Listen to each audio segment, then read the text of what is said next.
You basically have permission to just go fuck with people's lives. Sort of, yeah. Like, kind of like being a journalist. Like, yeah. It's like being a journalist, but without the facade of ethics. yeah.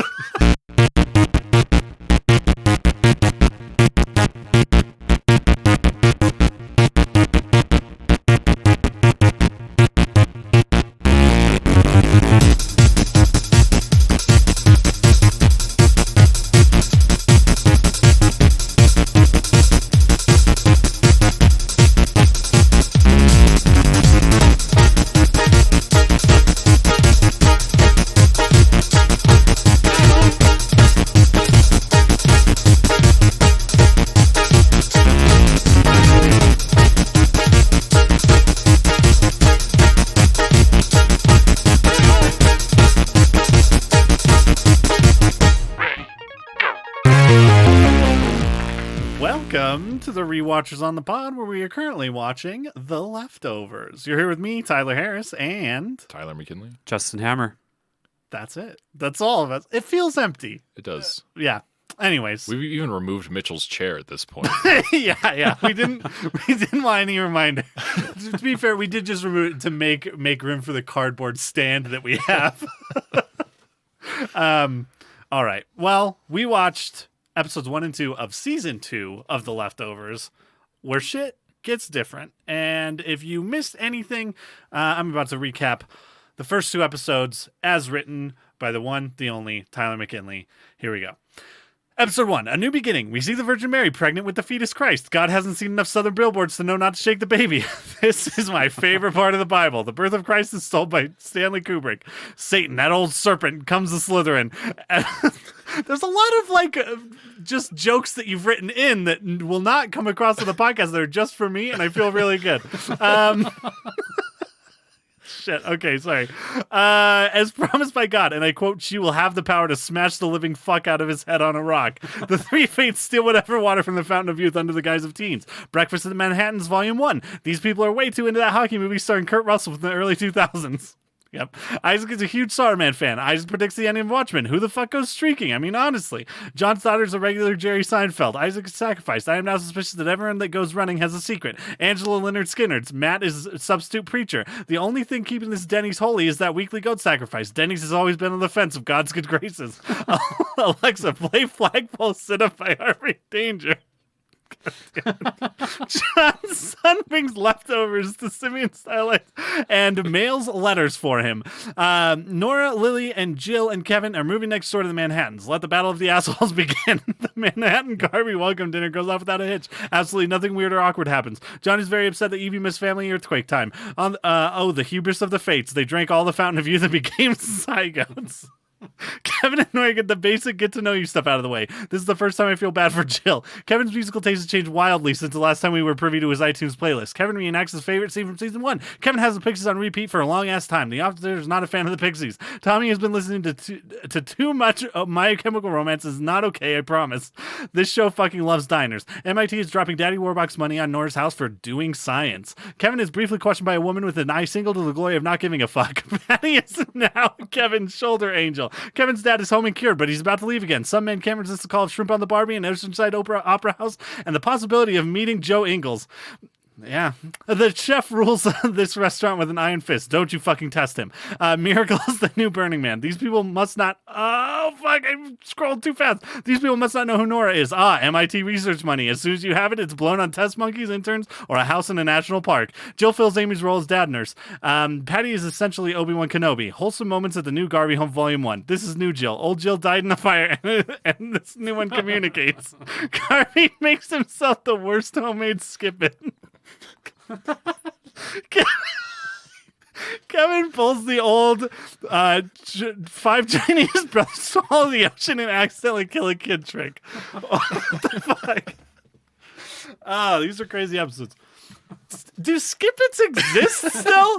Are those? It took me a while to remember what the fuck they were called. I was like, what is that? I mean, I think it's telling that the first thing I thought of was I was going to say, if I walk into a Toys R Us, oh, wait.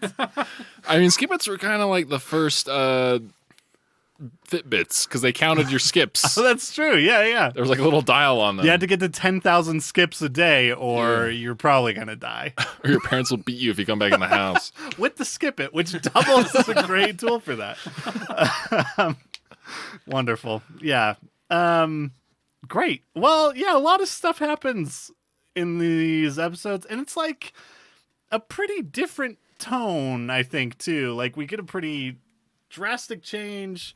But I don't know. What were you guys' impressions kind of these first two episodes? Because we're basically dropped into a whole new area, like a whole new... I mean, we've talked about this before, but like one of the things this show does pretty well, I think, are like really interesting situations that have arisen because of the departure, and like stuff that feels really weird but still feels like maybe a natural thing that might happen, which is just a fucking weird like churchy national park with where everyone goes to feel safe. I don't know, it's kind of crazy. But what were you guys' impressions of kind of these first two episodes? Just I loved episode 1 like a lot. Mm-hmm. I'm not so hot on episode 2, to be honest. Okay. I mean, we'll get more into it, of like the national park, and just I love that idea, and I love the new family we followed, and just like how kind of the Act 1 structure was set up with them of season 2 is great. Second episode is almost the opposite for me, because it feels like, I mean, first off, episode 2 falls into the trap that I feel like a lot of new seasons fall into of shows, particularly season 2s. It's kind of a season 2 problem a lot of shows have, where they feel, I don't know if the writers got restless or... Well, yeah, I mean, they've been sitting in a room since the last one came out. You know, it's I don't know what happens, because like this happens so much, and they're like, well, we had these threads, but we're not really interested in them anymore. Let's just wrap them all up really quickly and move on to this new cool idea that we have. So that's kind of a bummer. I feel like that happens here, and everything moves so fast that I feel like certain moments that need to breathe can't breathe, and we lose good character moments. Where that moment where Garvey kind of confesses that of what he's done, I think is a great moment. I think it's a moment that needs more time to breathe. I think it would have a lot more weight for every character involved, all three of them, if we actually sat down for a second and, you know, let it unfold, where it's almost played like a gag the whole time, which I kind of appreciate the tone of that through some of this episode, but that moment in particular, since there's so many loose threads involved with that, I felt like deserved more time. But it felt like they're like, we want to get onto this other stuff. So like, I don't know, it didn't to me, it felt like kind of the opposite of where it didn't do a very good job setting up the Act 1 stuff of season 2 for the Garveys, as opposed to trying to not necessarily forget season 1, but I don't know, clear it out of the way almost.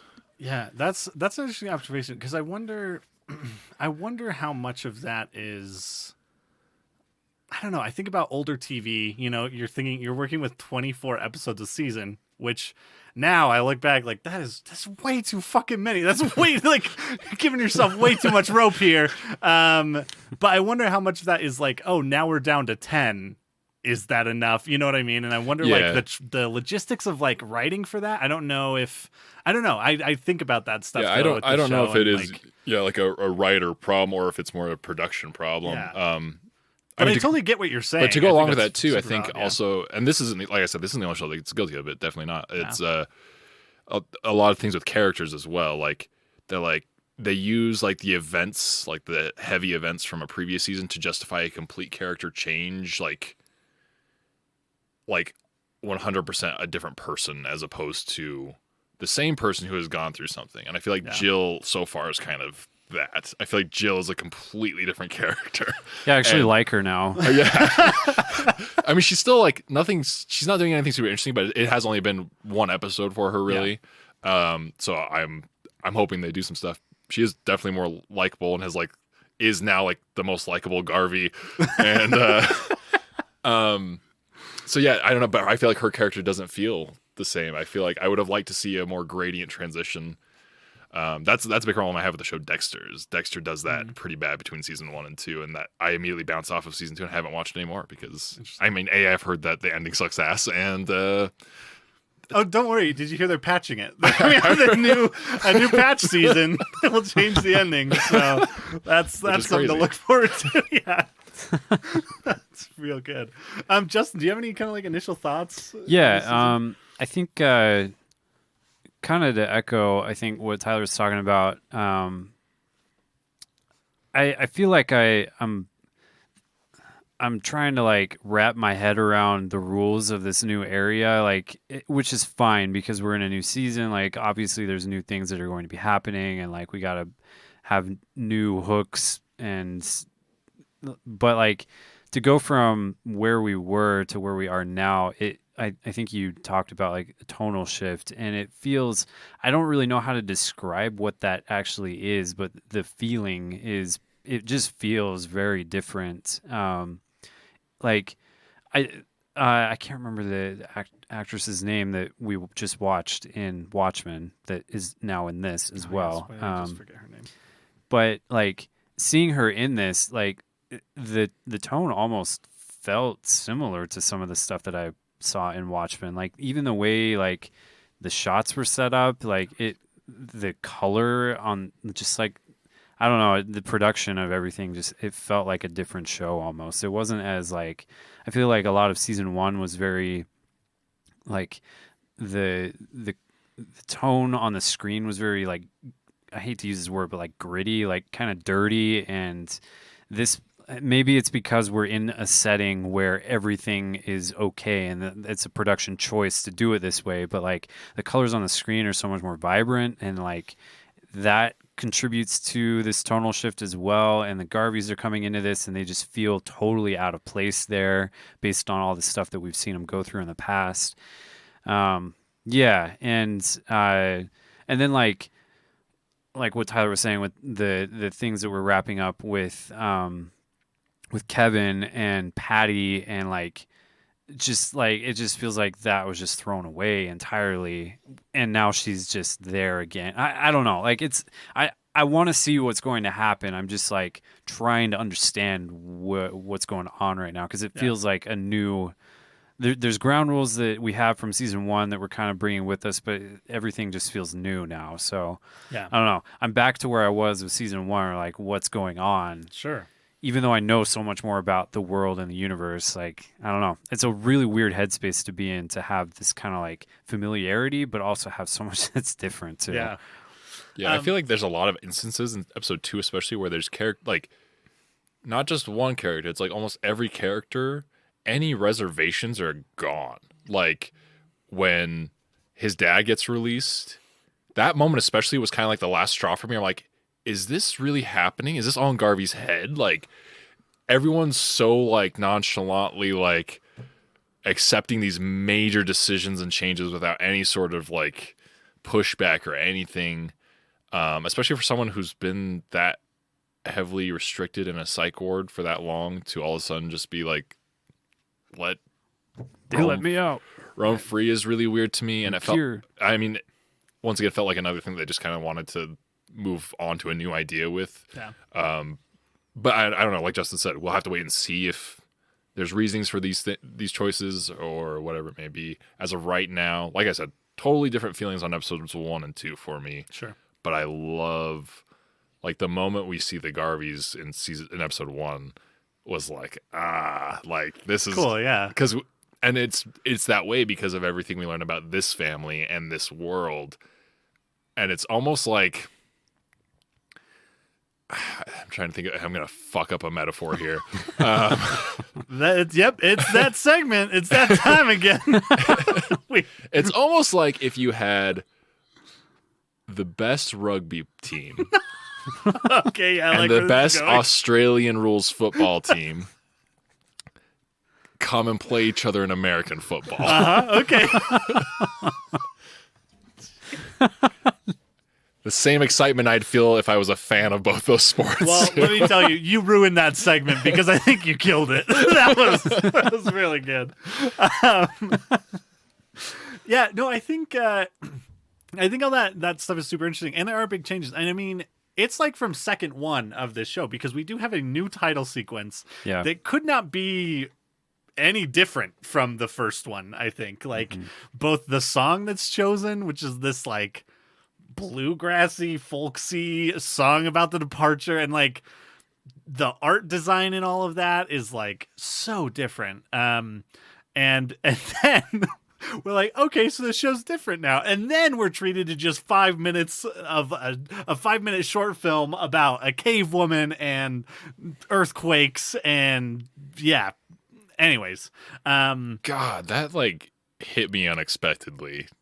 Like, how so? What do you mean? Like, I don't know. Like, I feel like I say this about a lot of things now, and I think I'm just getting old and like closer to death. that's what happens. But like, I am like, just the moment where she's trying to get food and like the snake is getting her baby, and I'm like, at that point, already so much has happened. I'm like, dude, life is fucking miserable and doesn't give a fucking shit. Like. And we live here. like I know this isn't like reality, but like I bet somewhere along the line something similar happened. And like that is depressing as hell. And I'm like, man, how like how do it's crazy to me that we live life and I'm still alive somehow. There's a pretty great interview with Damon Lindelof where he's talking about this moment in the show, and he said it was basically a thing that came up in the writer's room because there was some TV critic, and I honestly don't know the name of a single TV critic. I couldn't like name anyone and be like, oh yeah, John Stingberger, that guy's a great he TV writes critic. at BuzzFeed, right? Yeah, that's exactly Okay. Perfect. Anyways, but this guy who wrote about the show and just hated The Leftovers like season 1, it was like, it's up its own ass, it's like bullshit. And so they were like, let's like go all the way up our own ass. And they did, and it's kind of awesome. And like apparently that reviewer loved it. Oh my God. I don't know, man. Criticism is fucking bullshit. It's so stupid. Yeah, I mean, I'd be kidding myself. I would say like that's probably like the most pretentious swing the show makes, but it landed for me for some reason. Sure, yeah. And maybe it's because I'm a sucker for like prehistoric stuff too, like anything like that. Anything that's like close to like the beginning of mankind, I'm always like in awe of. Even if it's done by like some dude in his backyard with a camcorder, I'm like, oh man, riveting. So like the beginning of 2001, I'm like, yeah. Oh man, the guy who faked the moon landing did this. Best work. This is best work by far, and he tricked us all. What, did he forget how to do gravity? But yeah, and then like I think like between those two things, it's such a disorienting like beginning to this, and then it's like, oh, and here's no characters, which is like it doesn't let up. I think the first time I watched this, I did Google halfway through the episode to be like, are the Garveys in this? Because if not, I might wait on this because I was watching this because I was like kind of in this whole headspace, and then like I was like, if this is just an anthology, I'm gonna hold off for a little bit, watch some, I don't know, anime. But yeah, and definitely worth calling out like Regina King. I finally remember the name of her, and then the guy who plays the Hooded Justice, young Hooded Justice, is the son. What's his name? I can't remember his name in this show now. But yeah, he's also the son in this, which is pretty fun. And yeah, and I had also watched this right after watching Watchmen, so I was like, oh fuck yeah. Yeah, is the daughter? Is she the actress that's in Annihilation? Oh, that's a good question. I don't think so. I thought that was Tessa Thompson. Is that? Oh, is that who? Yeah. She is in the new Spider-Man game, I think, though. Oh, really? I think she's the. I haven't played very much of it, to be honest. I don't know how to like. She's the love interest. Okay. In the Miles Morales one. Mm-hmm. Okay. I think it's her. I'm comparing a computer-generated version of potentially her to how many years old version of real life her. Yeah. So. Well, great. Well, let's kind of talk about them. I'm gonna look up that family's name because I already forgot it. I just called them Manhattans Yeah, sure. Yeah. because his name's John. I honestly, when I was watching it this time, he's like, "Yeah, somebody just moved into the Dunbar house," and I was like, "Isn't that their name? Their last name in Watchmen?" I looked up as A-Bar, but I was like, "Holy shit!" If he really used that name again, Dunbar.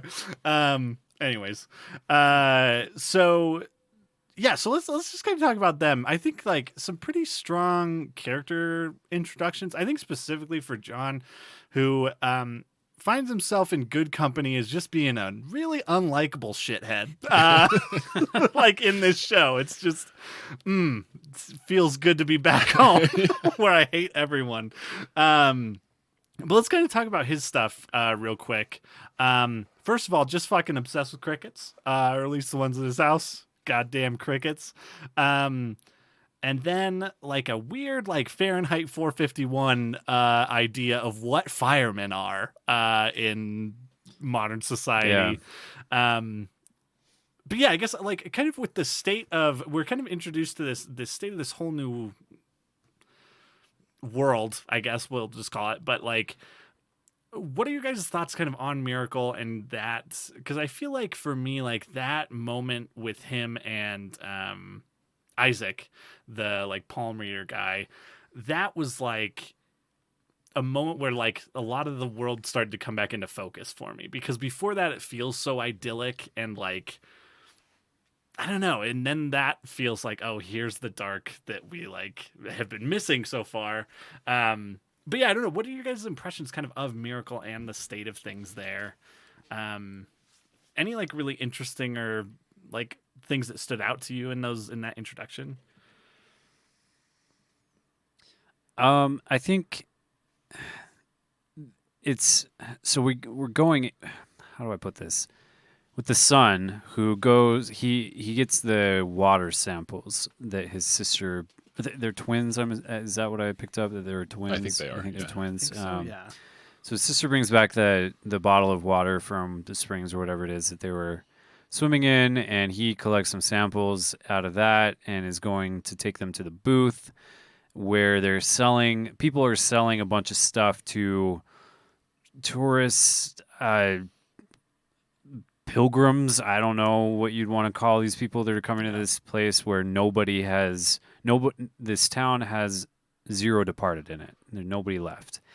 And so I was thinking like, oh, okay, we're in like this culty mentality again, where the whole town is like in on it, and like, but then it turns out they're like just kind of there, like, I'm having a hard time like getting to my point. But the son has a booth where he's selling these vials of water, and he talks to this couple who's from a different country, and they're like, will these protect us? And he's like, they're just souvenirs. And at that moment I was like, oh, okay, I kind of see what's going on here.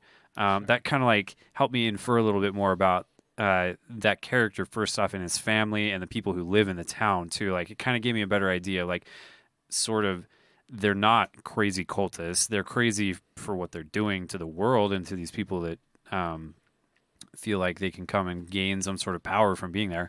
But that ties into, I think, a little bit with John. Was that his dad's name? Yeah. John, who is a firefighter who burns ideas, or the idea of untruth or something. I don't even know, because the whole idea of this guy who, like, their town is selling a lie basically, but they're all aware of it. And then there's a guy in their town who is believing he has believers in his palm reading or whatever it is that he's doing. He believes in it, and John's job is to go in there and just light his house on fire and burn this idea that the supernatural power exists, even though their town is a center of that whole idea in and of itself, which is like they're trying to stamp out competition or something. I don't know. Yeah. Like, yeah, that's a lot there, but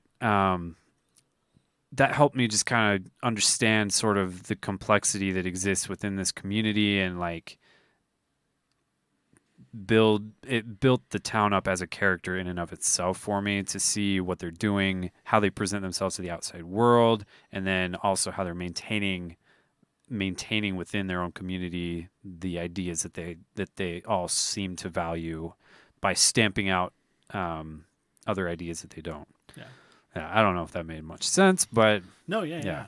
I think too, it is worth mentioning, and I think that I've like we've talked about him like burning houses down, and we're told kind of in the episode that this is the first time this has happened, because when which is interesting too, which I'm sure he comes in, and when they're having the talk with the firemen earlier on, there's some kind of like code, there's some spectrum of sins in this community, and that tops out at 5, which he says this is. And so and then his wife, while she's kind of taking care of Isaac, is like, like, when did your husband start burning down houses? And tonight. So so there's some kind of interesting thing, and whether I think by the end of that episode too, like, the idea, you could infer that maybe this town is reaching some kind of boiling point because of those things.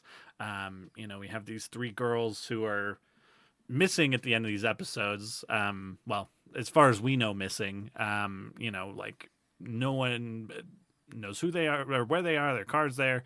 So it does feel like there's some kind of like something bubbling up. But yeah, I think also like the introduction of Matt in these episodes is like,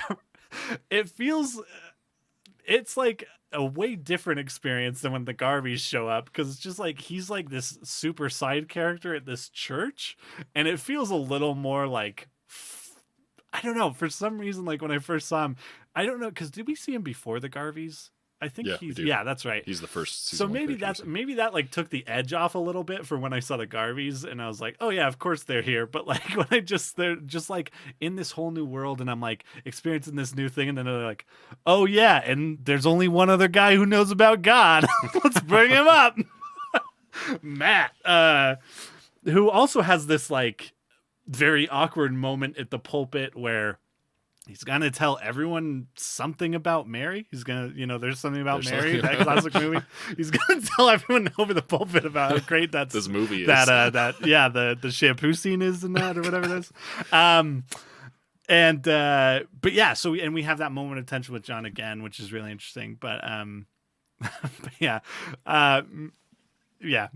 Matt, this seems like the place for Matt, though, man. I mean, I'm surprised we didn't hear all about this place in the first season from this guy.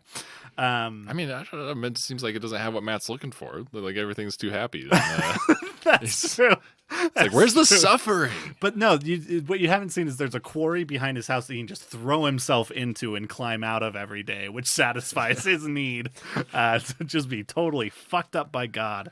But yeah, okay, so we've talked a little bit about that. The other characters we're introduced to, Erica, who is Regina King's character, the mom of that family, and then Evie, who is the daughter.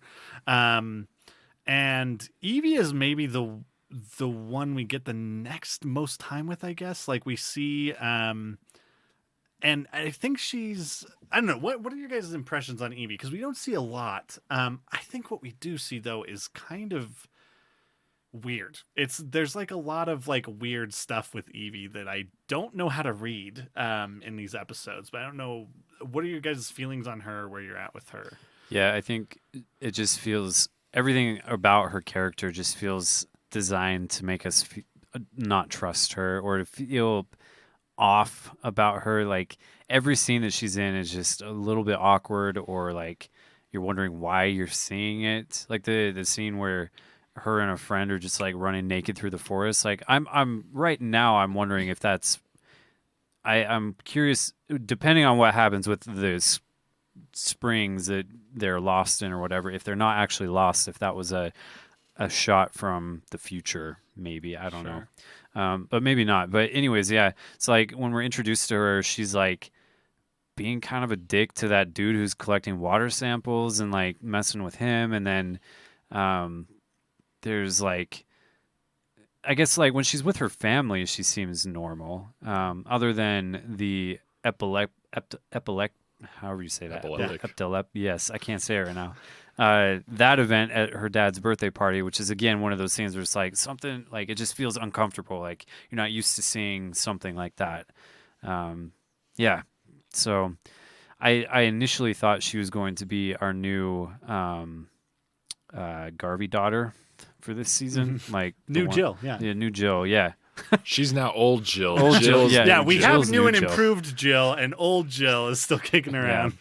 Yeah, I thought that was kind of going to be like, this is the person that's going to drive us crazy, and maybe that's still going to be the case, but yeah. I think that it's an interesting take that it's like everything, because honestly, the stuff she's doing isn't that abnormal. I mean, I'd say the biggest abnormal thing she does is when she like is stealing water, but that's makes sense for what's going on. I think that's also another side point of, John is kind of weeding out people who are tricking people or who are swindling people, and his son is one of them, and that's why they're hiding it at the beginning. They're having steal the water, and they're kind of keeping it kind of secret. Yeah. She has some sort of connection with that, like with the pond, lake, whatever the fuck that is. There's a shot of her drinking the water, which feels very specific to put in there. Sure. And considering that's where she disappears, there's got to be some sort of connection. But also the show, fuck it, it's like we want to make you think there's something, but really there's no magic here at all. So yeah, but yeah, I mean, as far as like her streaking, is that because I mean streaking? I mean, I wouldn't know anything about this. But where you going with this? But I mean, It wasn't even dark. Come on. streaking in general, I feel like, I mean, yeah, maybe I'm just going from personal experience here. Streaking is usually done with more than one other person. And it's done in the dark usually. But if you have woods by your house, I don't know. It seems like it hurt like hell your feet to run in there. Which also made me think, how did they film that shit? Like, I don't know. but yeah, but the way that's shot, the I can't remember what music is playing. I want to say it was kind of like a little more eerie and weird. And like just the color is very different in that scene than the rest of the episode. And it's the feeling, the streaking is usually full of frivolity and giggling, and, not expecting, not knowing the rules of going through the O at the end of the football field and being shocked when you see your friend's testicles. God damn it. like it's her, that way that scene is shot is very like dark. It has a dark tone to it, and so like the things she's doing aren't abnormal for a teenager. Even there's like this scene where she's in choir practice, and the way she kind of looks at her friend feels really off, and like there's some secret or something. There's like a smugness to it that's really weird. Like, yeah. So it feels like I don't know. Yeah, I feel like I don't know if we're gonna have like a Laura Palmer situation where we like learn more about her post her and her not being there, or if she's turns back up in some way and we learn a lot more. But I feel like there's too many things that are like so explicitly shown in this episode with her that she's gonna be more than just like the girl who disappeared type of thing. It's I feel like there's more to it, but well, because I feel like early on even we get a really awkward tonal shift with her where we have that scene where they're at the pond and she's like flirting, kind of teasing that like scientist guy, and then they get in their car and like it hard cuts to them driving, no music on, no one talking, just for like 10 or like 15 seconds or something, and then cuts to the next scene. But it's such a weird like juxtaposition of moods and tones that like it's notable, I think, and then there's all those you mentioned, kind of her drinking the water and stuff like that. So but yeah, interesting stuff. Any thoughts on Erica? I feel like she's the character that we may find out the least specifically about her. She's freebirding. She's I don't the classic practice. I'm very there's like things in the more so I think in this episode that I'm like like I said, there's a point in these 2 episodes where I was like questioning what was real. Mm-hmm. But that was kind of like one of them. I'm like, was it buried? Was the bird buried like completely? Yes. Okay, yeah, Oh yeah, I totally forgot about that scene. yeah. It's so brief, so it's like, yeah. I don't know. It's. I mean, there have been several instances of this show where the showrunners have clearly not understood science and how oxygen is needed for birds. Babies that developed are further along enough to show, like that type of stuff. So I don't know what's going on with that bird. Although she was running hella fast on her run, and my first thought Super was fast, like, yeah. there's no way somebody can run like that for like a morning run. Like you can't go like that. But if maybe she's like racing to get, she started her run by burying the bird. Oh, and shit. then she had to go and beat the oxygen timer on the bird That's and not a get bad back theory. to let the bird go. Yeah, because I mean, yeah, maybe she has like some traumatic thing in her past where she like failed to save someone because she was slow as shit, and she's like trying It's to make also sure like she can. sort of maybe a callback to the refrigerator scene, maybe from season Yeah. 1. There's some weird season 1 callbacks, like the laundromat scene is Yeah. like the exact same. That crying baby, fucking just crying baby in laundromats. Yeah.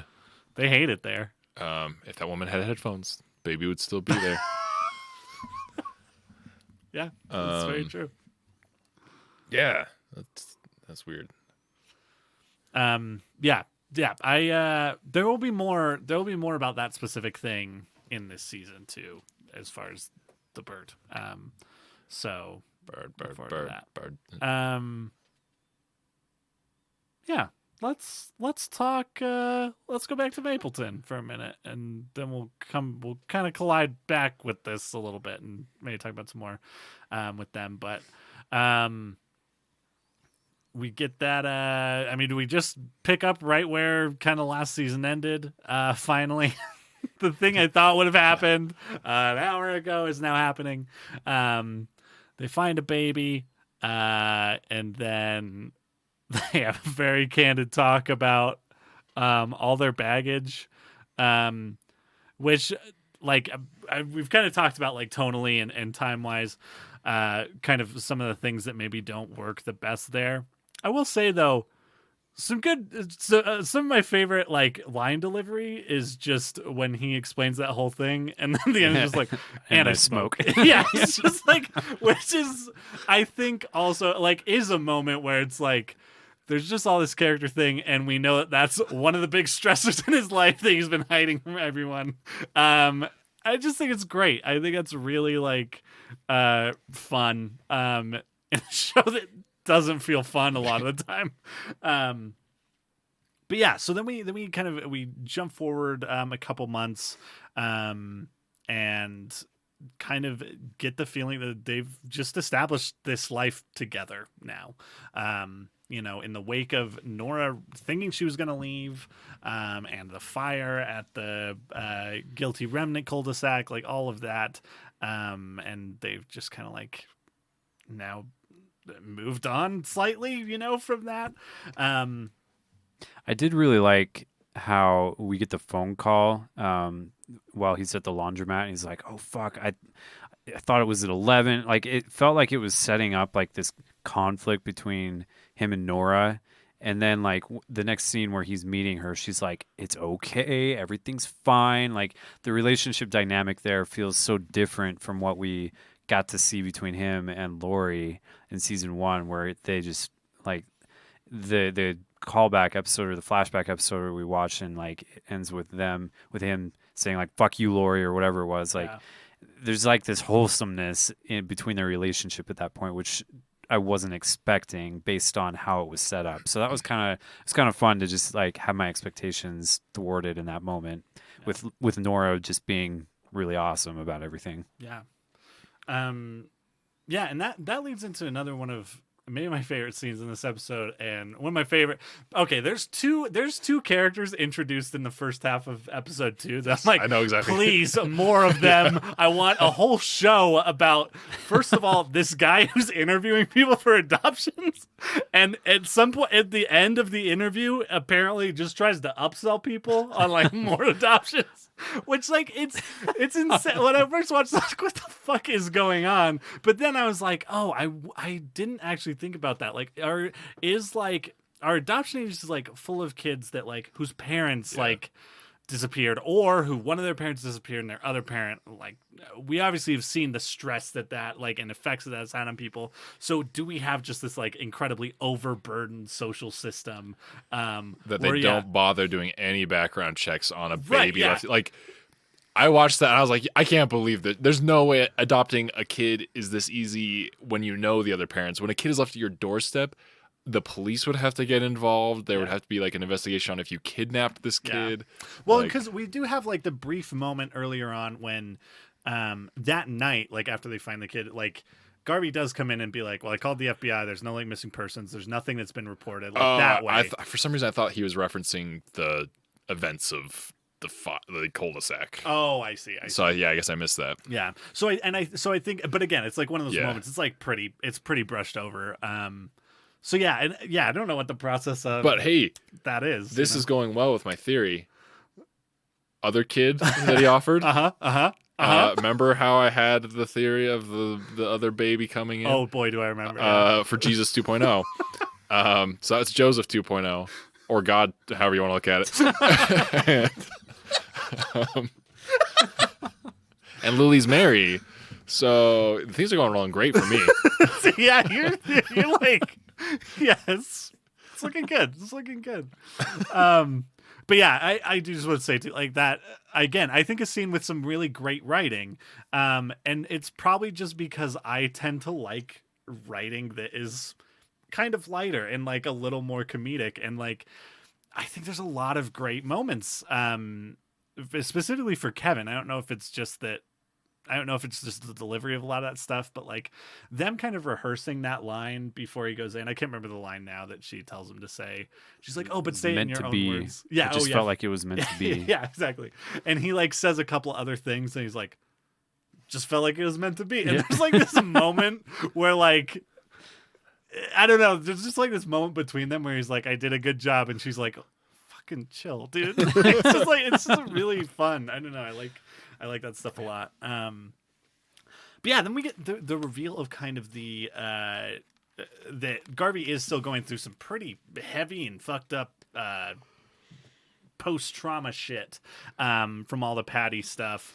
In what I think is a pretty cool I think one of the other things was that season 2 of shows, or even just a subsequent season of an ongoing show, you kind of have this moment at the beginning where I feel like it's important that you kind of drop enough crumbs to be like, remember this, remember this, remember this. These are the things that, you'll want to remember from last season. Like, I think I'm not a huge fan of those, but I'm also not someone who watches a show week to week or season to season at this point. I'm usually watching just the show. And so, but I do think this show does a good job with that. And kind of that montage of him fixing it starts with him fixing the washing machine and just like everything. There's all these little reminders about that whole event. And I think it's pretty artfully done. And like, I fucking love that Pixies song. So sure, I'll fucking listen to that all the time. Dude, the Pixies, I feel like David Fincher owns the rights to this song now more than than the Pixies do. Anything to do with your mental state playing this song, I'm like, Fight Club did it. I mean, Orange Cassidy got new entrance music. It's Where's My Mind by the Pixies. Not joking. That literally happened like 3 weeks ago. So wrestling is trying to get in on that Pixies. It's one of those songs that's just, it's got enough of like the 90s indie rock flair to it, but also is kind of like, what's the word I want? Not somber, but like, there's like a melancholy. Yeah, I think that's probably the best word. It's just like this sort of like questioning unstableness about it, and I think a lot of that has to do with like the vocal performance of some bands from the era. It was weird that Nada Surf did to cover it because that's kind of like a similar group there. So yeah, I don't know. Plays for a long ass time. He's got those headphones, and I was like, you just have that on a repeat. Yeah, as you're digging up a dead body. And can you imagine like what was your playlist for digging up your crime scene? If Spotify had like a on this day, it's just like you listen to Where's My Mind 932 times. I found this body. Okay? Now where is my mind? Yeah. It's got to trigger something in Spotify as like security. Yeah. Somebody's playing this. FBI. Someone's either digging up dead body, blowing up some buildings, or doing or entering a wrestling. Shit. Yeah. If it's Orange's account, it's cool. Yeah, the FBI just sends back a very lazy thumbs up emoji in that case. Oh man, this is some good wrestling humor. People should watch wrestling.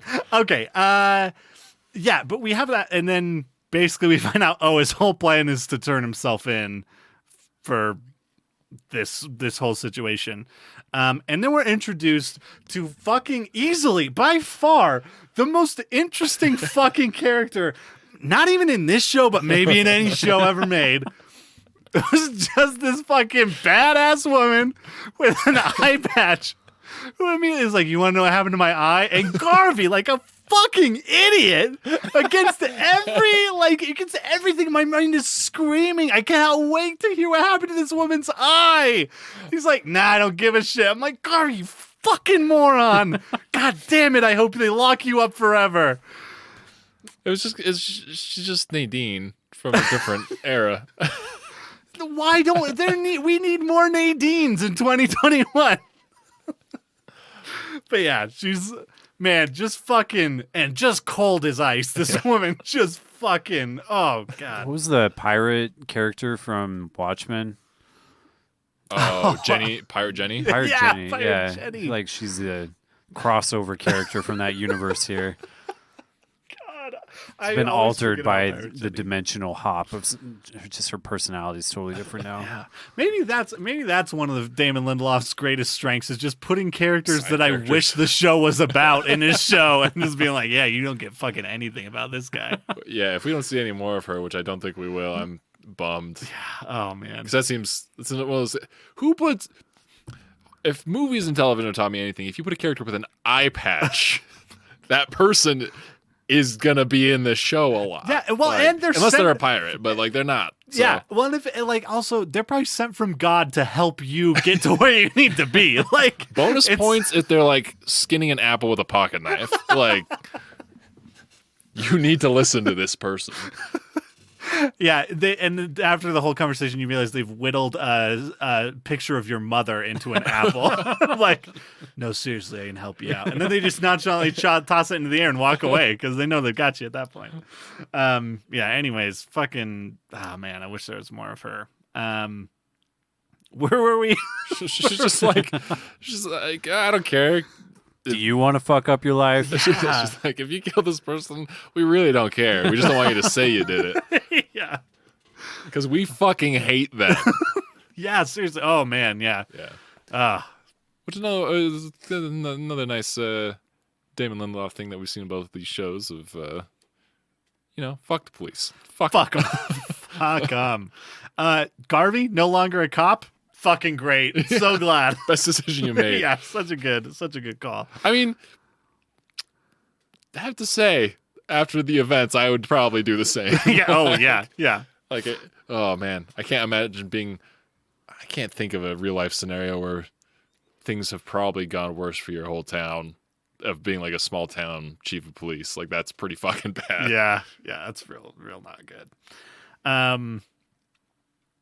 But yeah, we get while all this is happening also, Nora's having her own like kind of life-changing shit happens when she just gets called. It's like she's got a house in Utah because they're barely offering $2.7 million on her $600,000 house.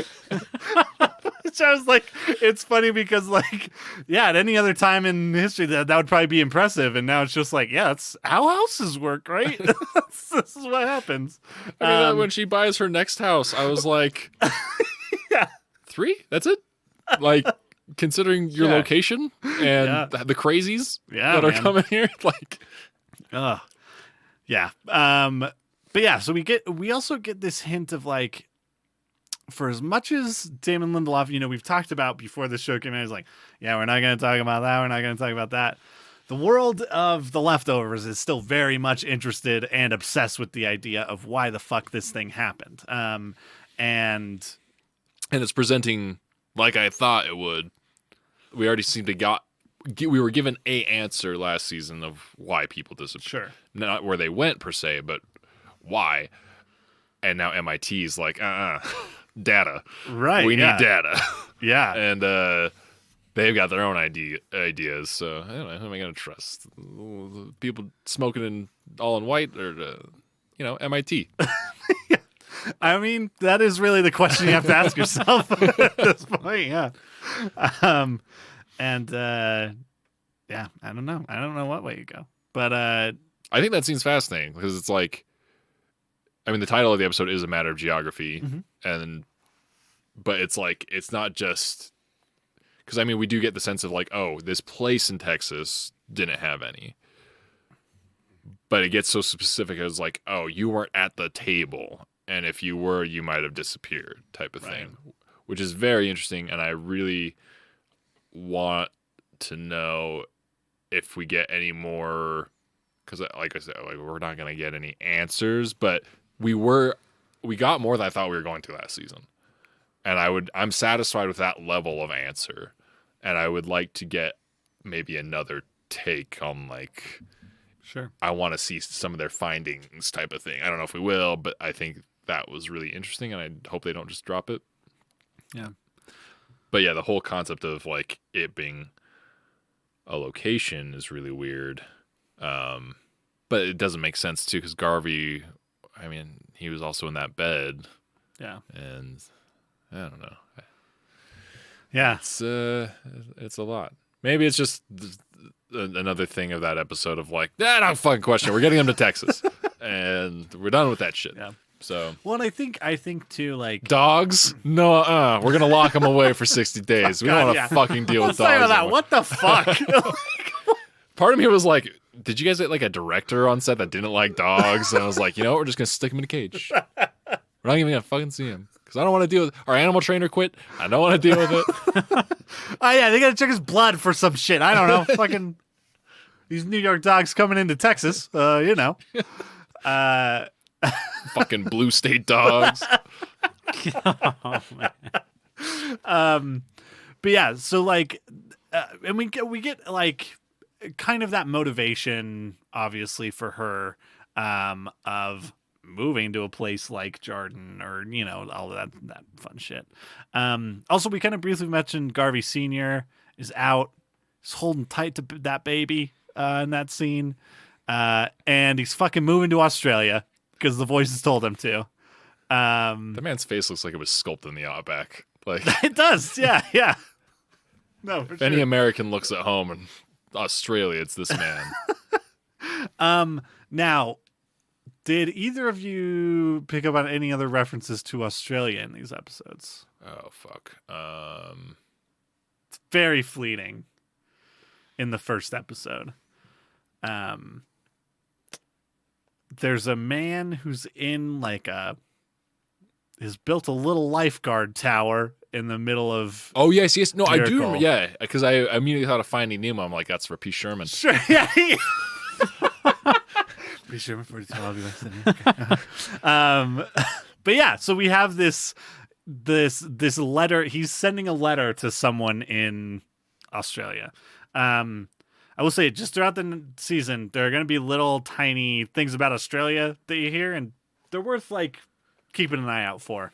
But yeah, so he's, in his whole thing that he told him, the reason that he's cured or he's sane now is that he started listening to, he's just doing what the voices are telling him now, which Sounds like terrible advice for anyone going through a mental health crisis.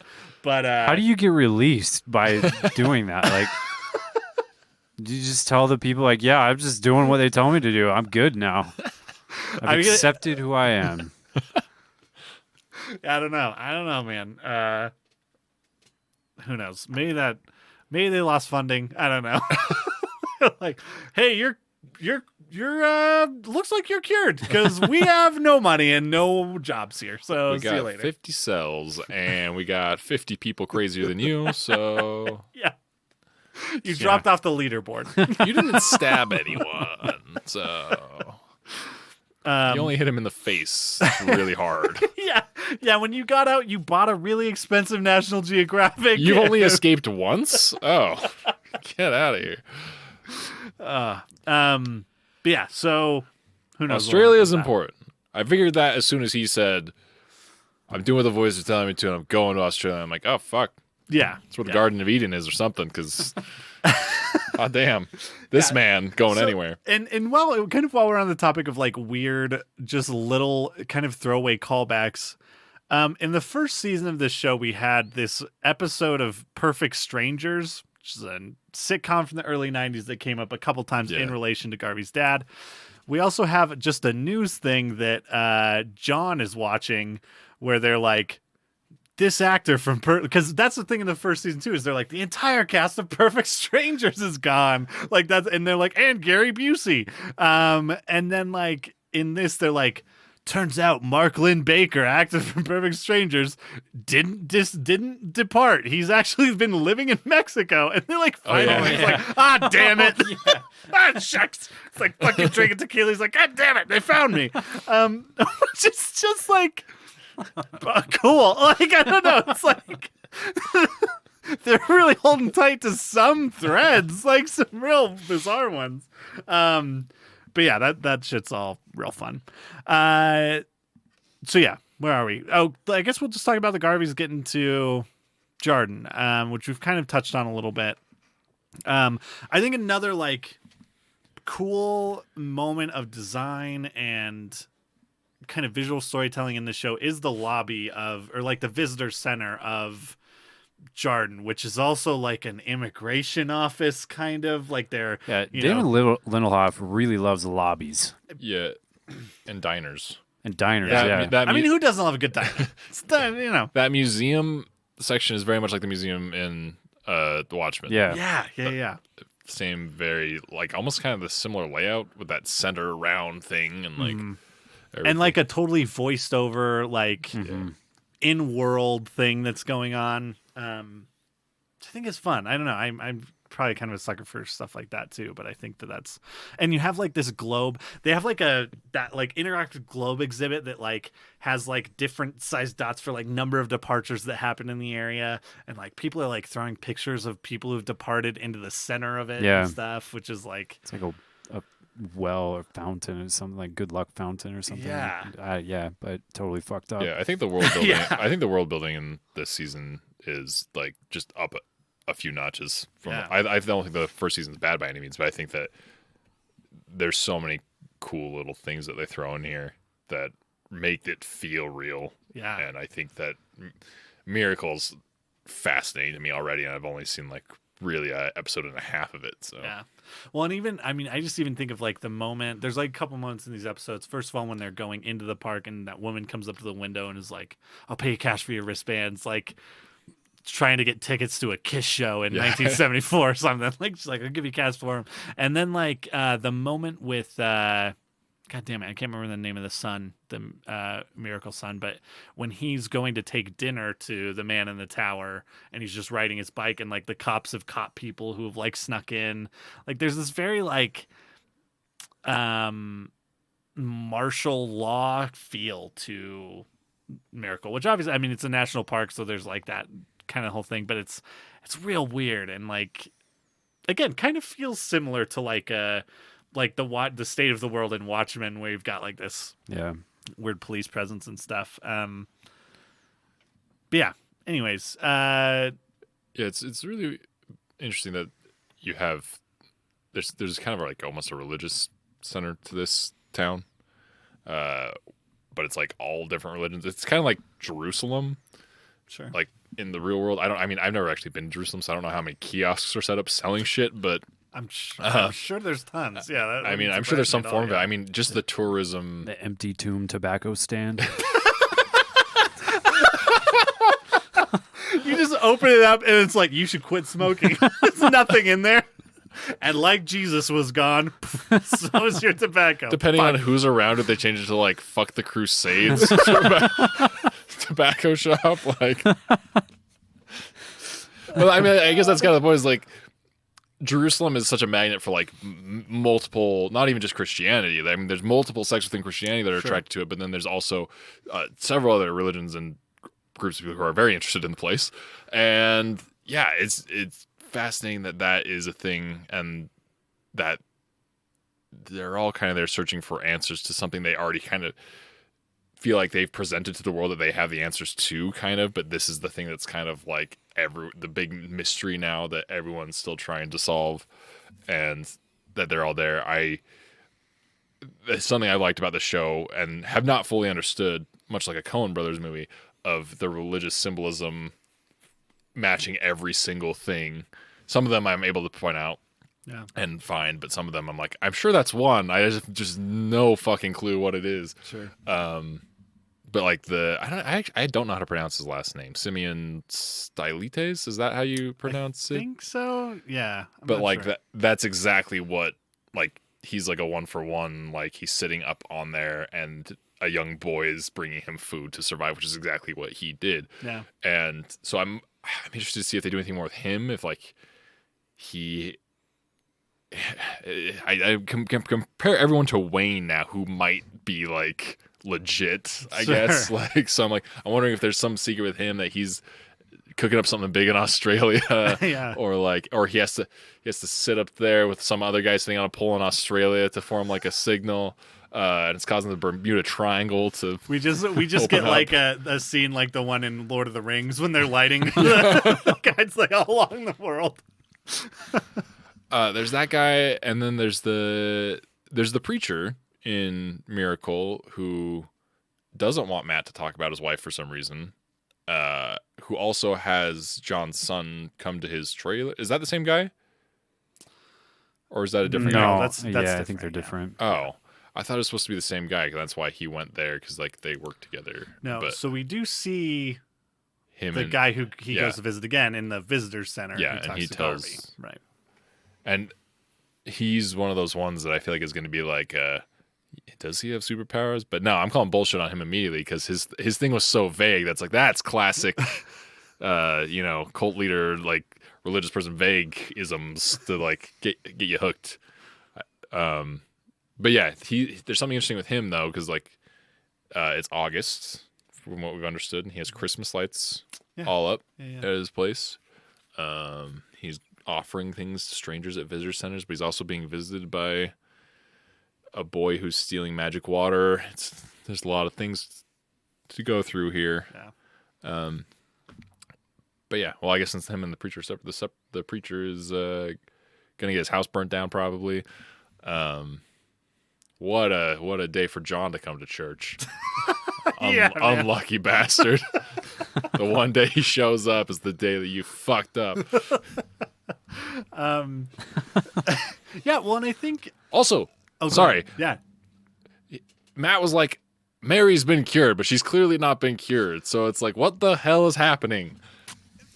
I thought he was going to say, I came here so that she could be cured. And that was why the preacher cut him off. Excuse me. The preacher cut him off because the preacher doesn't want Matt to be like targeted by John, who's like shutting down any instance of like actual religious belief. Like things seem to be like, you can worship, but the moment you start like trying to like invoke a miracle, no miracles. No miracles a miracle. Yeah, that's kind of how it feels. Yeah. Was that what it's supposed to be? Did I misread that? Or... I kind of read it the same way as Justin, as far as like him maybe knowing there's something going on with John. But yeah, there's because I thought Matt had said like had talked about it in like a past tense type of thing, like, oh, you mean that Mary has been cured? Yeah. No comment. There will be. There's more. There's more of that. Just know that we're gonna. Okay. Yeah. Yeah. There's. Oh God.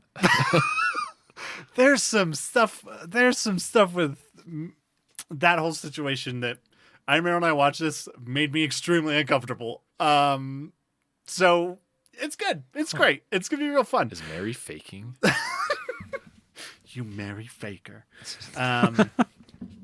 So yeah. Oh, so let's talk about some of the other weird shit going on in Jordan though that we just see like early on in the episode when the son I really should learn his name. I can't fucking remember it. Anyways, when he's going to like the market at the beginning, he just bikes by a woman just out watering her lawn in just a full on wedding dress. We also have this guy who just like slaughters a goat in a restaurant, and like There's the like the streets broken up, and they have like a plexiglass covering over it, like it's a display of some kind. It's got like a letter Which seems to be on connected it. to the earthquakes in Yeah. the area. Yeah. sure, yeah.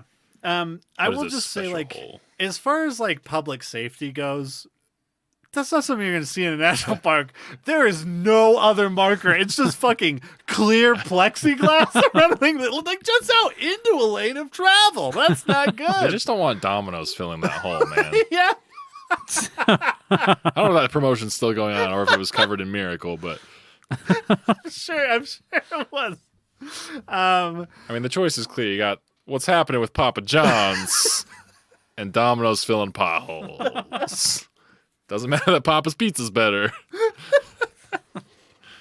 Oh man. But yeah, so just a bunch. There's like so much introduced, and we've mentioned it already. But yeah, fucking the world building is so interesting, and yeah, these episodes of Miracle do such a great job of that, and I think too, like we've kind of talked about the tone and like that shift. I think that also kind of helps that a little way of like making everything feel really fresh and new and like interesting, and then they're also like we've tricked your subconscious into being interested because we've just totally shifted shit in a weird direction. But here's a guy sacrificing a fucking goat and laying down plastic that is directly just not far enough. It just all the blood is left. It's like barely enough to drag that goat out of there. It happens enough, too, that like the way the employees treat him is like, again, Yeah. and John still hasn't burned his house down. Well, John fucking hates goats. So he's like, listen, we should be burning this guy's house Goats are down. the but house of the devil. yeah, let's just wait a little bit longer. This goat problem. Anyway. Gotta save that John thing. is like the destroyer, and like these goat sacrifices are keeping him away from people. These people make Destroying miracle angel. pancakes. I don't want you to get burned down by John. That man is protecting the businesses in this Miracle community by police. sacrificing goats, and Yeah, we didn't see the goat's blood scene. everywhere. They cut the scene that was earlier where he walked into Isaac's place, was about to slit the throat, and he's like, "Get the fuck out! Get the fuck out of here!" And he's like, "All right." I guess the thing we didn't mention about Isaac too. Isaac does like give a reading to John where he's like, "Some fucking bad's gonna happen," and then he repeats that again to Erica when he's like, sounds fucking threatening, and also like not a great move because she's fucking actively removing glass from your face, which yes. I can't imagine feels great already. But like, it's be like, I think I fucking told your husband it's gonna fucking happen, so fucking watch your back. How much longer? Fuck. That's about 32 pieces of glass too early on that one. Also, Isaac, Eddie Winslow from Family Matters. I don't know if you Yeah, recognize him. I was yeah, gonna We okay. say, didn't mention that. I feel like we should.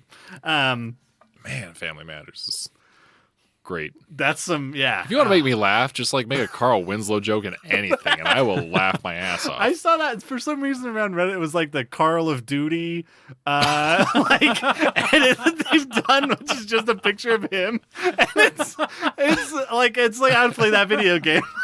Like I want it. Anyways, He's comedy gold. all right. Any other thoughts before The we kinda pie, talk about the dude. end? The pie's let's a- talk pie. Yeah. Immediately thought of Venture Brothers. Like, don't eat that pie. That is a poison apple pie. Like, Something seems ominous about that fucking pie. Yeah. I don't know if we saw anyone actually eat it. I don't think we did. So definitely poisoned or houses the devil's spirit, or makes you disappear. Maybe it's an MIT pie and they like bugged it with shit to get data. It's a matter of geography. Or the geography of where you get your canned cherries. Yeah. Washington grown. Don't eat that pie. But yeah, it gets like passed around in such a way that it feels ominous. And Yeah. I don't think they ever lift off fully I don't think so. the shroud. Not not all the way. I think we get a peek under the shroud a little bit. If I ever get offered to peek under a shroud ever again, I'm saying no. But also just a random. This is just my Twin Peaks brain being like, is that Twin Peaks thing? Is when Garvey's in the house while John's finishing the cake. He's like stares into their front room. Yeah. And there's a red couch with like a black and white blanket draped over the back that he's like staring out into that space. Oh, we never got an answer to that, did we? No, Because they answered a lot of the stuff that they like kind of threw out there. Yeah. Which one I thought was pretty cool was the smudges on the window of the car. Yeah. That I mean, Katie pointed it out to me, and I was like, I don't know why there's fucking smudges on the. It's probably just like some gaffer with the grimy hands touched it. I don't know. Like It's the cave woman's dirty hands. holy She took them. I mean, yeah, I am. Yeah, I do wonder about that. I'm like, I wonder if there's some connection with that baby, Sure. like being important. It's like the descendants of that baby or something in Mir, because that's happened in prehistoric Texas. Well, and I think like even like we've said this phrase 3 million times, but like the whole like a matter of geography thing, like that was like purportedly happening at that same spot as the as that So pond or maybe whatever. it's So, the ghost of this woman who yeah. was like, I was really thirsty when I was pregnant, and her ghost comes back and drinks all the water in the reservoir. My baby ghost needs fluids. Oh my god. That is where her water broke. Oh, good lord! That's what makes the water magical. Oh no. Oh god. Okay. I'm fucking fascinated by this pond, dude. I want to know. I want to know. Cool. It's pretty fucking cool. I mean, I think that like that, and again, like talking about reveals, the reveal at the end of episode 2, where you have pretty great shot of just that top down shot of Garvey in bed, and then it just blink into black, and you'd be like, oh fuck, and then him waking Here we up. go again. Yeah. Yeah. But like that whole thing is so good. And honestly, one of my favorite, like probably the best closing line to an episode, which is just Patty going, uh-oh. Like is really good. Again, like one of those moments where I feel like the writing in this season certainly feels a little less grand, like a little more fun, I guess. I can't think of a better word for it than that. But like there's like these moments that are like I just really like and feel like really interesting punctuations in the midst of all this other like heavier stuff. But yeah, so that whole thing, and I guess we're not really given a definitive answer as to whether or not Garvey has stopped sleepwalking in the time, like if this is the first time that's happened in a while. But also, someone else must have been involved, unless he was trying to kill himself, because he's been tied to a heavy object and placed in what used to be a body of water. Yeah. So yeah, but also that could also be like, I think I talked about this on a previous episode of like Garvey having some sort of like predestined value to whatever force has made people disappear or whatever. Yeah. And him almost being in a situation where he's going to die, and then the water disappearing, it definitely could support that of like him being saved for something else. Yeah. Because he's a leftover. But yeah, I don't know. Yeah, I don't know. There's lots. Once again, I think it's just does such a good job with. I mean, I take that back. Some of the answers to season 1 were a little sloppy in this, in my opinion, but they did a great job asking new, very interesting questions with setting up a good, wonderful, like I said, wonderful world building. So Yeah. Oh, one other just random thing I kind of picked up on this time, and again, it's like one of those things like this probably doesn't matter at all, but like, and also like it's the thing where it's like this is small enough that is it a real connection, but I'm gonna make it one anyways. Is the National Geographic issue that Garvey is given in season 1? The cover story is about Yellowstone National Park, which is like I would argue is like the best known national park. Like if you say that, people know it. And like season 2, they just end up fucking moving to a national park. yeah, Which is weird and bizarre. But again, like I said, like probably not important, but like it definitely brought up. interesting. I mean, it's kind of unrelated, but like just kind of how weird national parks have gotten in the age of social media, Yeah. and how. I mean, this episode kind of shows like kind of the weirdness of national parks and the obsession people have, and the fact that kind of like honestly the rules at Yellowstone kind of fly out the fucking window when a bear shows up. Like everyone's like, I don't fucking care. I am like covering myself in anything edible and running out there with my camera. I want that picture. This is a bulletproof vest of chewy granola bars. I'm gonna make myself look as small as possible so it comes over to me. Yeah, that's all great. Any other? I mean, I feel like we've kind of touched on Everything. We didn't miss a fucking thing. There is kind of another thing. We do have Evie gives John a birthday present that we don't know the contents of yet. Yeah. Before she leaves. So there's kind of that. We got teenagers hitting on Garvey again. Oh yeah. I mean, Garvey's a fucking smoke show, dude. How can you not? How can you not notice? Did you say a smoke show? Or yeah, the smoke show. What do you think? What was the other option? Smoke shit is what I also heard. Garvey's a fucking smoked. Am I not hip enough? Is that a term people use? Because that Smoke sounds. show? Smoke show sounds like deceptive. Smoke show sounds like. I mean, here's the thing. I know. Smoke show, I've heard that too. yeah, I think it is kind of like it's like one of those things. Like she's so hot, she's definitely trouble dog, but maybe she's worth it. Gotcha. You know? Okay. I think Garvey fits into that. Cool. Though. I can be hip now.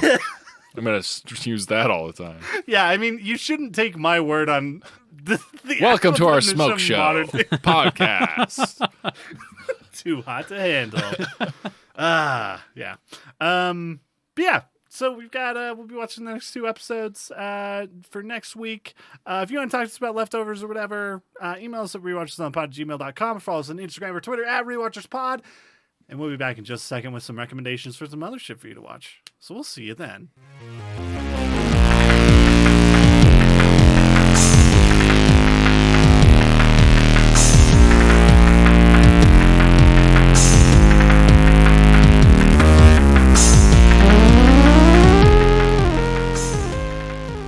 Welcome to the recommendation section of the podcast where we talk about other stuff we've been watching, reading, listening to, all that good shit. I just have a couple of recommendations this week. I watched a couple of movies in the last week. The first of which, this is going to be this is like a recommendation with maybe the largest caveat I feel like I've ever put on a recommendation. But I watched Bad Trip on Netflix, which is the Eric Andre half prank show, half movie. And I never saw Bad Grandpa, which I think was essentially the same concept, but with Johnny Knoxville just in full fucking rubber mask as an old man doing weird shit with a young child. But I think the best way to describe Bad Trip, there's some of the worst shit I've ever seen in this movie. But just the fact that someone made a movie and instead of fucking hiring extras, like that's what it feels like. It's like, we're not going to hire extras. We're just going to, or supporting actors. We're just going to like go film stuff and like fill in the gaps in between with scenes with actual actors that we have in our movie is really interesting. And there's like, again, it's hard to recommend this movie because it's 90 minutes and there's probably like 15 or 20 minutes that I'm like, this is so fucking interesting. But it kind of requires the other 70 minutes of bullshit for you to like really, it's weird. It's hard. So it's hard to recommend, but there's just a couple scenes where it's like, they do accomplish that whole idea of making a movie when those supporting actors are extras, because they just have extremely like human moments with these random strangers. And one of them is like a conversation with this very old waitress at a diner, because he's like, the whole premise is that he's like going to ask this girl he had a crush on in high school out on a date, and they're on this road trip to go there. And he like pitches the idea to this waitress. He's like, she's like, well, what are you going to say to her? And he's like, I'm just going to be like, I love you so much. Like, let's make love on the beach. And the waitress is like, hold on. You shouldn't get sexual so fast. You should wait like 20 or 30 minutes. But it's like this just like a most earnest, and they have this like incredibly like funny, but like real conversation. And it basically ends with them being like, hell yeah, you're rad. And she's like, hey, you guys are rad too. And like leaves. And it's like, there's like moments like that in the movie that are really great. But again, there's a whole lot of bullshit. If you want to see Eric Andre get fake humped by a man in a gorilla suit at a zoo while horrified people look on, God, then you'll like the rest of this movie too. So the other movie I watched was, I've been meaning to watch this for a while, but I finally watched Sound of Metal on Amazon Prime, which is Riz Ahmed and Olivia Cook. But it's basically a movie that's about a heavy metal drummer who is losing his hearing. And it's really great. Like kind of plot and story wise, I'm kind of like a little lukewarm on some of the execution as far as like relationships between characters. But if nothing else, the sound design in this movie, which is kind of what I hoped would be awesome, is really awesome. Because there are scenes that you're hearing just like the muffled, you're hearing exactly what he's hearing, which is, there were times in this movie where I felt like I had like feelings of like claustrophobia because of the sound design and like this intense alienation and stuff like that. And it's really great. Riz Ahmed is fucking really good, and he's great in this movie. So yeah, check out Sound of Music.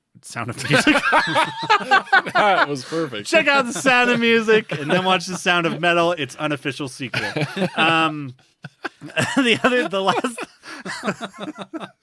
The last thing I want to recommend, I just started playing this game called Please Don't Feed the Monkeys, which I think is a few years old. And it's a Steam game where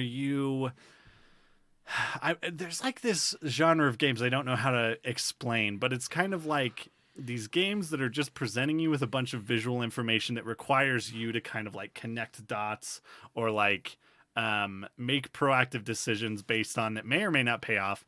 But basically the whole premise of Please Don't Feed the Monkeys is that you have joined this seemingly elite group where you can download this thing onto your computer, and you're basically watching these random camera feeds.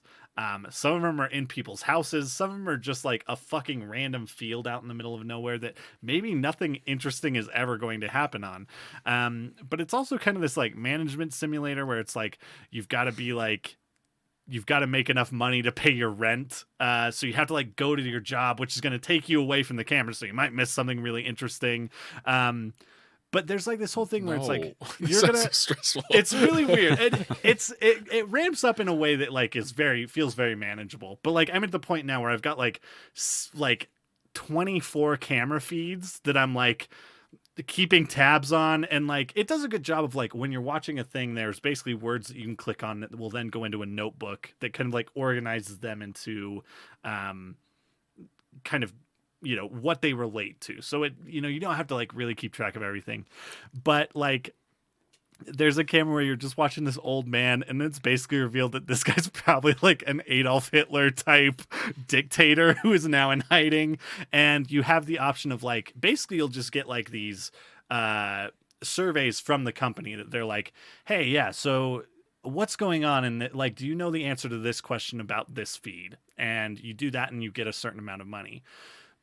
And the other part is like, you have this friend who's also doing it. And he's like, hey dude, have you like fucking contacted anyone you're watching yet? And you're like, no, why would I do that? He's like, That's a good way to make some extra money. So it's like you also have this other side of things where it's like you can just start exploiting people based on the information that you've gathered, or like there was one where it was like this camera and this guy was like taking creepy looking pictures of someone, and so like you kind of gather enough information to call someone and tell them about it, but there was some information I missed, so there was like I don't know. There's just a lot of like weird stuff going on in this game. Live action recordings? No. It's all like animated. It's Okay. like kind of like it's not like fully like it's like really good pixel art, I would say. Okay. Like modern kind of like good looking pixel art. No real voice acting or anything, but it's fascinating. There's like a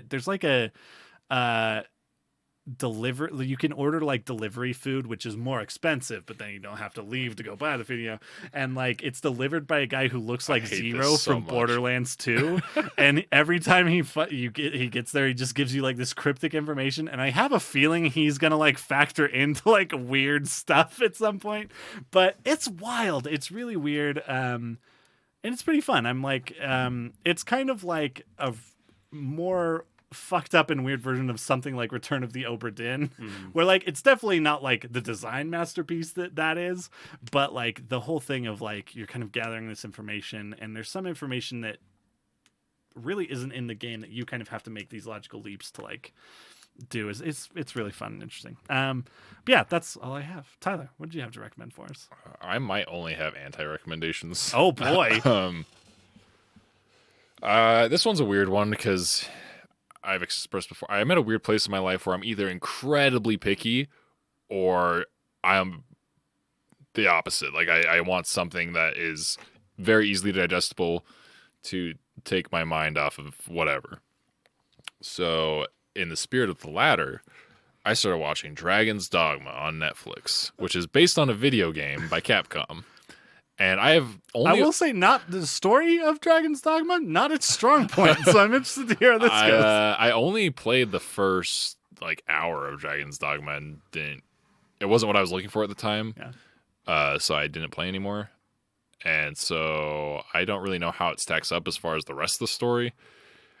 This is interesting. It's like an anime, but it's one of those ones that's like definitely American produced, and it's that weird style where they made like 3D models and try to make them look like drawings. Oh, yeah. Which usually sucks, but they actually do. It actually looks really nice in this, minus the fucking dragon, which is like all the other monsters look great in this. The dragon looks like ass when the camera cuts close to it, which is really bizarre for something called Dragon's Dogma. And yeah, it's 7 episodes. And they're all kind of very episodic. They're all titled after one of the 7 deadly sins. So, super original.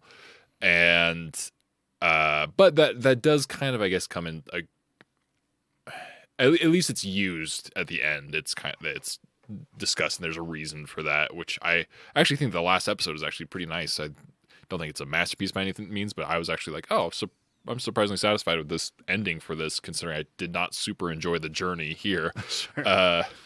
Is it like similar? Like, is it the same? I don't know if it's like the same studio as like the Castlevania stuff. No, I don't think it is. I was just wondering because those are both Capcom games, right? Or Konami? Oh no, yeah, Konami is Castlevania. Okay. Maybe it's so I maybe it's just because of the headspace I was in. I've tried both seasons of Castlevania and I did not. I watched the first season all the way through and was like, well, that was ass. And then people were like, but season 2 is so good. And I'm like, no, this is still ass. I'm not watching any more of it. So I'm not on that train. And I thought this was better, but I probably am very much in the minority of that. But yeah, it's hard for me to recommend because it was just something I wanted like a fantasy cross-country adventure type of thing, which this kind of was. Sure. So if you're really desperate for something like that, I recommend it. But if not, don't bother. It's not really worth it. What else? So yeah, I was telling Tyler earlier, I am back on my sword and sorcery kick obsession for some reason that I fucking have, because I've never participated in any sort of media that is actually good from this genre. I feel like it's a huge wasted potential. I think the biggest challenge with this genre is of kind of when it came out and a lot of the things in it are very hard now. Like back then, you could tackle them because everyone was a misogynistic asshole, and you could be like, "Oh, look how depraved humanity is," but let's get this woman's boobs out, and so it's like. Well, it's And like, let's put sex slaves wherever we can, and not present it in a way that is like it's very much fan servicey and gross, and like so. I think well, and it's hard because that stuff's mixed in with also like Rip Torn's best performance of his career, like in Beastmaster. yes. Child dies tonight. God, I love Rip Torn. So yeah, it's a weird genre that I feel like I'm guessing that's why it's not tackled anymore, is because it's very difficult. Because you need to have it be very R-rated and very, because the concepts is exploring just like the base horrible nature of humanity, but also trying to like find hope in that type of thing, which I find interesting. And then I just love like the weird, crazy. I love it when it's self-aware and over the top. That's what I'm looking for, and there's not enough of that either in the existing works. So I'm still on the hunt, guys. I'll let you know when I find. I actually just ordered like the collection of the original Conan the Barbarian novellas, and I'm gonna try it. Nice. And, but I did watch Conan the Destroyer today because I've seen Conan the Barbarian, and I actually liked Conan the Barbarian. It's bad, but it's Schwarzenegger bad, so it's good. You know, like it's a lot of fun. This one not so much. This one is not good Is at all. Is Schwarzenegger in this one too? Yes, Okay. he is, and Wilt Chamberlain is in this one. Oh, okay. Man, of all the NBA Hollywood performances I have seen, this might be the worst. I mean, that Space Jam 2 trailer looks pretty bad. But, Yeah. Where does Boban fall in his? oh, I have not seen. Oh, you haven't seen John Wick 3? No, I haven't seen any John Wicks. Oh, you haven't? No, I need to. It's definitely on my I list. forgot he was in that. I thought you were going to talk about his new goldfish commercials, which are I awesome. have seen the pretty Goldfish. good. I did. I was like, do I need to go? How many can I fit in my hand? What fraction of a Boban hand is my hand? But no, his scene in John Wick 3. Have you seen John Wick 3? I haven't yet? seen the third one, no. Yeah, he's just got a little bit at the beginning of John Wick 3. It's pretty good. It was pretty fucking good. Yeah, it's bad. Watch Conan the Barbarian if that's something like you even piques your interest slightly. If you like Schwarzenegger, if you want to see something sword and sorcery, it's not a masterpiece, but it's a lot of fun.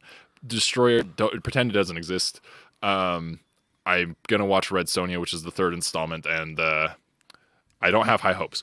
I have watched, man, what have I watched? I've watched Beastmaster. I watched like 3 others I don't even know the name of that are all just complete garbage.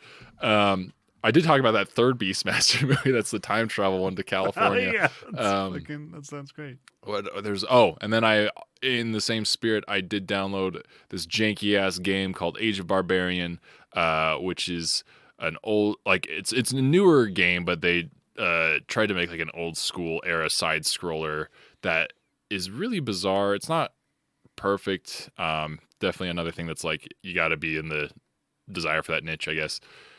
It's challenging, but not. It's weird because you can get away with just mashing up an X on a lot of enemies and get through it. But then you get to the latter levels and it's like, you're fucked. Like, if that's what you've been doing the whole time, which is what I did.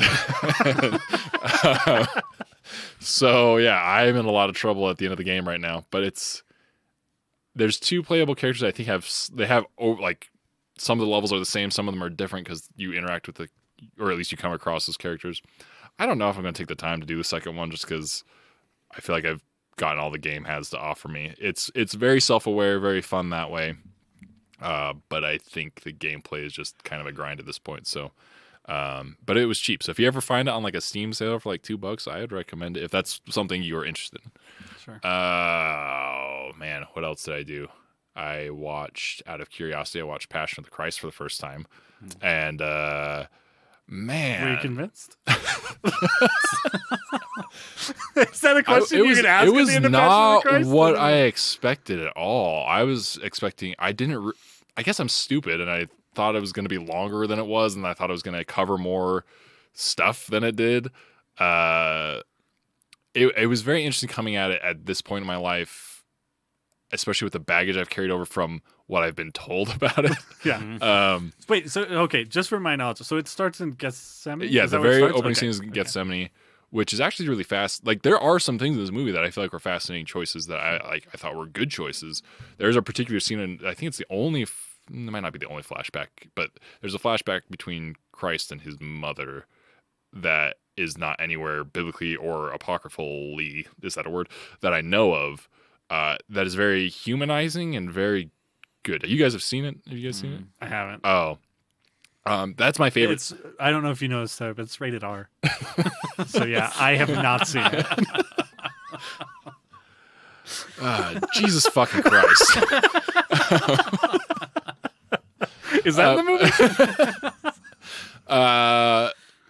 But yeah, I mean, Mel Gibson's a weird director, dude. That's fair. Like, so I think a Mel Gibson trope is his personal opinions of things make their way weirdly into his movies.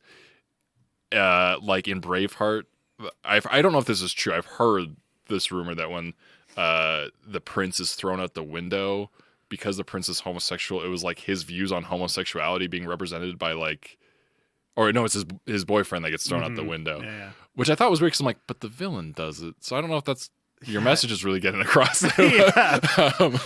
I'm the good guy. That guy. It's like maybe that's the other thing that we don't know about Mel Gibson. And so I don't know if that's true or not, but there definitely are things like this in this movie with Judas and Satan, and that are really over the top and like. Are you saying that Judas and Satan are boyfriends? That would be incredible. Listen, I don't want to say I'm right in the next hit movie, but I think we're onto something. The scene where Judas hangs himself is like so like, how much can we punish this guy? Like the rope he finds is on this rotting mule with all these maggots and stuff, and it's really overdone. And there's weird stuff they do with Satan, dude. Like Satan is played by a woman, but kind of made to look androgynous. Okay. And the stuff in the garden is really cool when Satan first shows up, but then a snake comes out of his sleeve, and there's this really on the nose, like him crushing its head with his heel, like Christ is smashing it with a rock. And but then there's a scene where he's getting tortured, whipped and everything, and Satan's like there in the background walking behind the guards, and this like tumor like fetus thing is growing out of his chest, and he's like cradling it, and it's really, there's a lot of surrealistic stuff with Satan that's interesting. So yeah, so through the whole movie I was kind of up and down on it. I was like, there's some cool things, but also fucking oh man, Monica Bellucci is Mary Magdalene, and I'm like, what the fuck? I mean, Jim Caviezel's Christ, but like, that was just like a next step of lunacy, and all I could think about was like, I had another Monica Bellucci dream last night. So yeah, that's weird, especially since like Apocalypto, which is also Mel Gibson's, is so like the research and the desire to get like actors who are actually of Mayan descent and who none of us fucking know. I thought was a really cool thing in Apocalypto, which was not done in this movie at all. I feel like it's really weird when the Romans show up and start fucking speaking a different language than Hebrew, and you're like, it feels like a completely different movie. What they feel like cartoonish almost when they show up. Sounds like a Mel Gibson movie. Pontius Pilate is a very interesting character in this. His wife, which I am not familiar with her being in any sort of scriptural reference, is kind of not a huge I think that's character. pretty much a rule of scripture stories. No wives. A name, maybe. No wives. This is the boys' game that we play. Unless they're bad. Yeah. Whores? Yes. Wives? No. Oh man, but yeah, so I think the moment the movie completely lost me and made me be like, this movie sucks ass, is we are about halfway through the movie when he is getting tortured, and then begins the walk to the hill, which then takes It's just like in real time. Or all the something. way to like the fucking end It's just like in real time. Or all the something. way to like the fucking end of the movie. And Jesus. holy shit. He falls down about 7 times, and every time it's like in slow motion. They make this huge thing, and fucking, is it Simeon that carries his cross?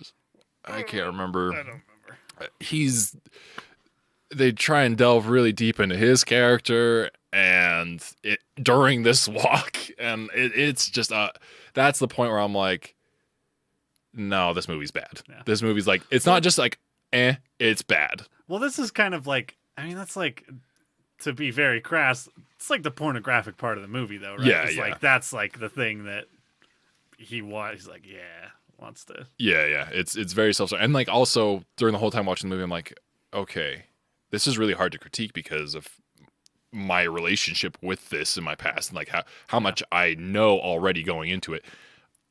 Looking back at it, I'm like, if you didn't know anything about this would be so fucking confusing. This does not do a good job as a movie being like, here's what this is. Yeah. It's like, this is for people that are, I don't know, there's weird directors like that make movies that are try to be like statements or expressions of something very personal. And it's like, no one's listening to you besides people that already are on this train. Yeah. Like, that's how I kind of felt about Full Metal Jacket, to be honest. It was like,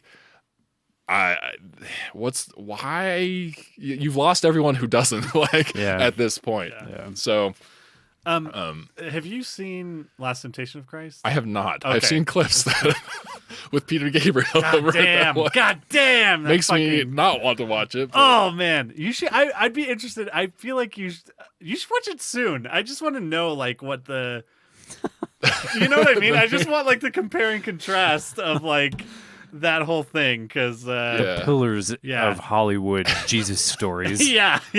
I mean, because that's a Scorsese movie, so it's like I don't know. It's based on a very like controversial book that like I think Christians hate.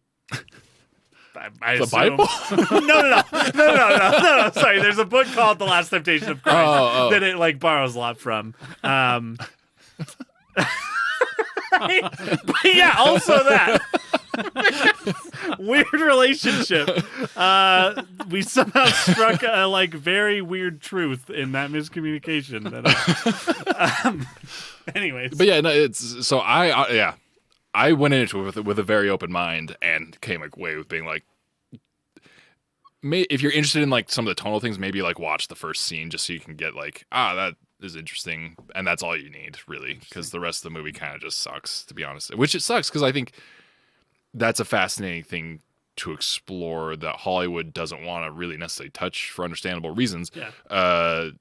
That I would love to see presented in that. The good parts about this, I would love to see like a full thing hit all those, like the whole thing, like those moments, but it doesn't quite do it. So, and Jim Caviezel, like, not my Christ. I don't know if that's the best way to put it. Like, I mean, I love Count of Monte Cristo as much as the next man, but I think it's kind of, he's not the best. Maybe that was Mel Gibson's focus. He's like, we got to find someone with the same initials as Jesus Christ. JC. He's going through What's resumes. up, He's like, nope. Jim Caviezel. Yeah. Honestly, that's not far off from how I feel George Lucas probably casts things. Like the same level of... Jim Carrey wasn't available. Oh my gosh. Oh man, there's got to be there's a sketch somewhere of Mel Gibson just holding Jim Carrey's resume and Jim Caviezel's resume, being like, it's got to be a Jim. It's one of these Jims. I'm gonna turn this water into wine. Oh man! Oh, David Spade is Peter. Could you imagine the like Man in the Moon style documentary we could have had about Jim Carrey on the set of Passion of the Christ? Like, this guy thought he was Jesus Christ. God damn it! Sometimes you come up with things that I just am so sad because we'll never have. Oh, that'd be so great. Wow, that recommendation lasted way too fucking long. Justin, what do you got? Cool. All right. So I think the last time on the last podcast I talked about how I've kind of been getting into electronic music more, and specifically like the Euro rack and synthesizer scene. So Euro rack, if you don't know what that is, it's basically like so when you think of a synthesizer, you think of like you probably are thinking of something that has like a keyboard on it with a bunch of knobs and stuff that you can turn and change the way that it sounds and everything. Eurorack is basically like creating sounds and manipulating them all electronically without any sort of like. I mean, you can control input and stuff with a keyboard if you want, but Eurorack is like a modular approach to creating music. So you can I know what I'm going to be spending like all of my money on for the rest of my life basically at this point, because there's so much cool shit that you can do. So there's just like these modular components that you can purchase that kind of have like a specialty. They can be a synthesizer. They could be something that adds like effects to a signal that you're manipulating, so you could get like a mod that is focused on delay only, or something that is a sequencer. Like you think of like a drum machine, like that's kind of the idea sort of about what Eurorack is, but it's massive, and there's a ton of really cool stuff that I've kind of fallen into. Like I've discovered this new world of music that I didn't really know existed. If you think of like house music or like techno, a lot of that can be made or is tied closely to Eurorack. Is sampling considered a part of like that? Yeah, of style? yeah, Okay, yes, okay. definitely. So it is still using that kind of. Yeah, Okay. yeah. But anyways, there is a guy on YouTube. His channel is called Red Means Recording, and Truman, who's been on the podcast before, was actually the one who initially introduced me to this guy. The videos that I had seen previously were of him using it's called an OP. I can't remember. OP1. OP1, yeah. The teenage engineering one, right? Yeah, teenage engineering synthesizer. And the video is basically him creating this brand new track from samples that he's got on there, creating he goes through the entire song creation process, and it's all like you can see him working with the synth and what he's doing to it. And he speeds things up, and he has like text overlaid on the video to kind of explain what he's doing. And you hear this track being built up over time, and at the end of it, you can listen to the entire thing in its entirety. So I had seen that before, but this guy's channel, he has so much content, and it's incredible. He's got a ton of like, he does a bunch of gear review videos where he's like, I just got sent this new mod from such and such company. We're going to check it out, see what it does. We're going to play with it. And then like, maybe like I'll make a song using it in my rig. So he's got a lot of stuff like that. He also just like uploads, like he participates in some like community. Recently he's been doing like live stream concerts that in like the Eurorack scene, or like specific live stream events where he performs, but then he'll upload like his actual performance, and you can just listen to the entire set on his channel. So there are multiple videos on there that are like 45 minutes to an hour. He's even got a couple like 2-hour long sets on there that you can just listen to. Chillwave obviously is like super popular on YouTube right now. He has a lot of that stuff on there, which is really cool. Yeah, so if you have any interest, like even if you just want to listen to music, if you like digital music, or and he has a lot of different genres too. Like I said, the chillwave stuff's on there. He has a background in DJing in kind of like the club scene, so he's pretty familiar with like house and techno stuff. So he does that occasionally. Like he'll kind of like throw back to that style. He also has like some more like ambient style stuff that's just like more kind of pure synthy, like 80s synthy style sounds, where it's just more just about the sounds themselves and not necessarily like a structured song.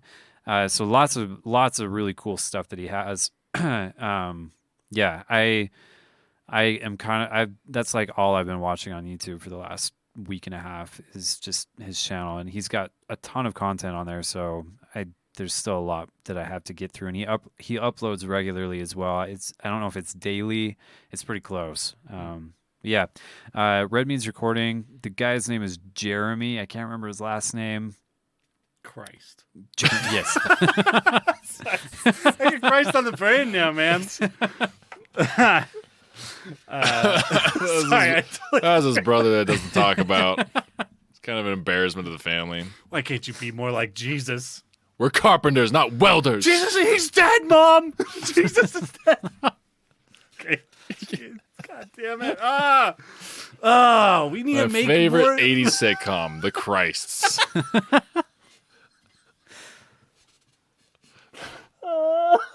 Okay, sorry. Red Means Recording. No, I once you started talking about that, I remember Truman showing us one where he'd taken like the sounds, he'd taken all the sound effects from Hollow Knight, Yeah. and was like constructing songs, which was really cool. Yeah. But yeah. All right. Well, next week we'll watch the next 2 episodes of Leftover Season 2, episodes 3 and 4. We'll be back to talk more about them and explore this wacky world of departures even further. Until then, you've been here with me, Tyler Harris, and Tyler McKinley. Justin Hammer. catch you later.